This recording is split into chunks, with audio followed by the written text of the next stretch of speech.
السلام علیکم۔ وعلیکم السلام۔ کیا حال ہے؟ ٹھیک ہو؟ ٹھیک۔ کیا نام ہے آپ کا؟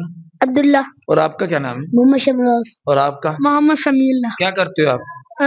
اسکول پڑھتے ہیں اور قرآن پاک۔ اور آپ کیا کرتے ہیں؟ اسکول اور قرآن پاک۔ آپ بھی قرآن پاک پڑھتے ہیں؟ جی۔ اگر میں آپ سے کچھ سنوں، آپ سنائیں گے؟ جی۔ آپ مجھے یہ بتائیں کہ جو قرآن پاک کے اندر سورۃ الملک ہے وہ کون سے سپارے کے اندر ہے؟ 29ویں سپارے میں؟ پکی بات ہے؟ اچھا، مجھے بتائیں کہ یہ سورۃ الملک جو ہے قرآن پاک کے اندر 29ویں سپارے کے اندر اس نے کہا ہے، ٹھیک ہے، درست کہا ہے۔ اب مجھے بتائیں کہ یہ سورۃ الملک 29ویں سپارے کے آخر کے اندر ہے، درمیان میں، شروع میں، کہاں پہ ہے؟ شروع میں۔ ہاں جی، شروع میں۔ شروع میں۔ شاباش، درست جواب۔ آپ مجھے یہ بتائیں کہ اگر میں سورۃ الملک آپ کو آتی ہے زبان میں؟ یس۔ اگر میں آپ سے سنوں کچھ، آپ سنائیں گے سورۃ الملک میں سے؟ یس۔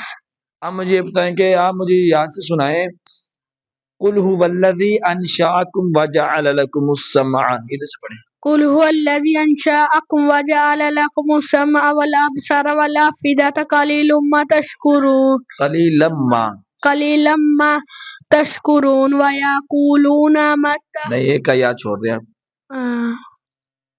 قل انما علم قل هو الذی قل هو الذی ذرأکم فی الارض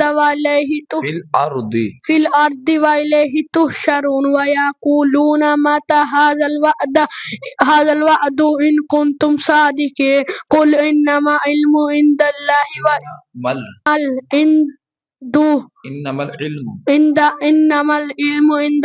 وإنما أنا نذیر مبین فلما رأوه زلفة سیئت وجوہ الذین کفروا وقیل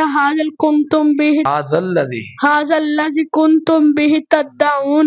ماشاءاللہ، بہت اچھی سنائی اس نے، غلطیاں آ جاتی ہیں، ٹھیک ہے، ماشاءاللہ بہت اچھی سنائی، جزاک اللہ۔